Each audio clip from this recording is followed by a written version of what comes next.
like working with the cast? Especially yung bonding yung tatlo, si Kyle saka si Sir Joel. Well, unang-una gusto ko magpasalamat sa Dreamscape, no? Kasi after 2 years of working with Coco sa Provinciano, medyo nakapagpahinga ako ng more than a year. And usually kasi iikot ka sa ibang units, but I was very honored na naipatawag ako ni Sir Deo. And dun po sa mga nandito, hindi lang po ninyo siguro alam that this is the last show na bigyan ng green light ni Sir Deo. So this is really very special, not just to me, but to the whole family, Pamilya Sagrado. Gaya po ng sinabi ko, hindi ho ako mapapagod to say na it is a privilege and it is my honor to share a frame in this project with some of the industry's greats and very well respected po na mga aktor sa industriya. Mahihiya kang hindi maging professional.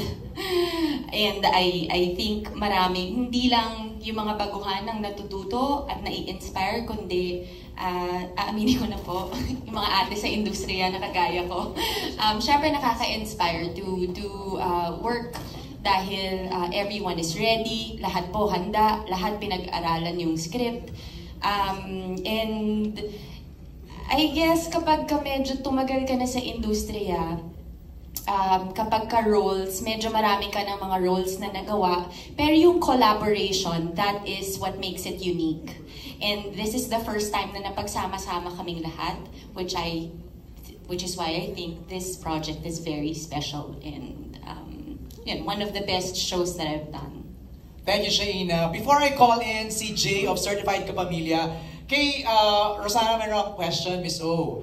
Your last project was Pira-Pirasong Paraiso, right? Doon medyo kontrabida ka. And dito, parang would you say medyo tame ba ng konti ang role mo? Or we haven't seen lang your character yet?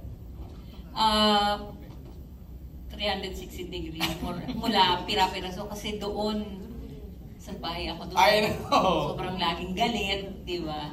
Dito naman parang wala akong eksena na ngumingiti ako. Puro iyak. Oo, kasi ako yung nanay nung namatay. So kanina nga pinapanood ko, kanina lang ako nagkaroon ng visual sa pagkamatay niya. Wala akong nakita habang sinushoot. Isang eksena lang kami nagkasama ni JC Alcantara. So kanina medyo naluluha-luha ako kasi while tinatakal ko yung pagkamatay niya, yung paano siya bibigyan ng hustisya, wala akong alam kung paano siya namatay, kung paano siya nahirapan. Kanina ko lang nakita. So talagang, alam mo yun. Oh. Ganda. Interesting. MJ, go ahead. Meron akong effort na galingan kasi nga handpick nga kami ni Sir Deo and Rina. So, yun, lagi ko pinagpapasalamat na magmula nung nag-umpisa ako sa Los Prostatos, hindi na ako nawalan ng project. Right. So, ayun nga.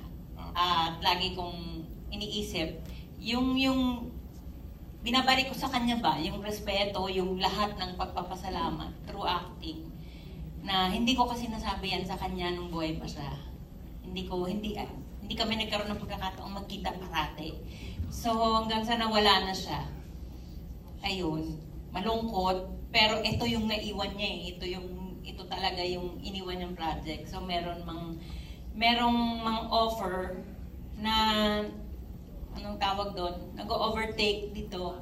Hindi ko talaga, sabi ko hintay lang kasi Deo to. You chose this, Miss O. Ito yung pinrioritize ni Rosana na project. MJ, tanungin ko na yung 3 heartthrobs bago pa. Yun na nga. Ito Alam mo